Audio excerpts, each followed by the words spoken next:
বিষয় হলো আমার মা মারা গিয়েছে। মার ইচ্ছা ছিল আমাকে ক্যারেটে পড়াবে। অবশেষে শেষ হলো অভিনেত্রী সীমানার 14 দিনের লড়াই। চলে গেলেন না ফেরার দেশে। অবুঝ দুইটি শিশু এখনও যেন কিছুতেই মানতে পারছে না তার মা আর নেই।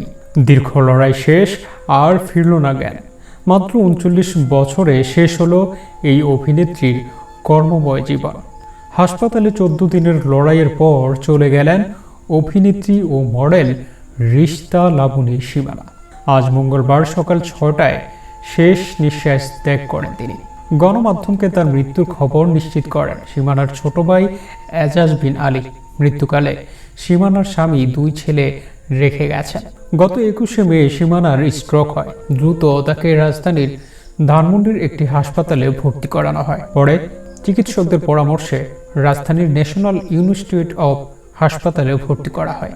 তার লিভারের সমস্যা ছিল। সেখানে লিভার ও স্পেশালিস্ট 2 ডাক্তারের পরামর্শে অস্ত্রোপচার করা হয়।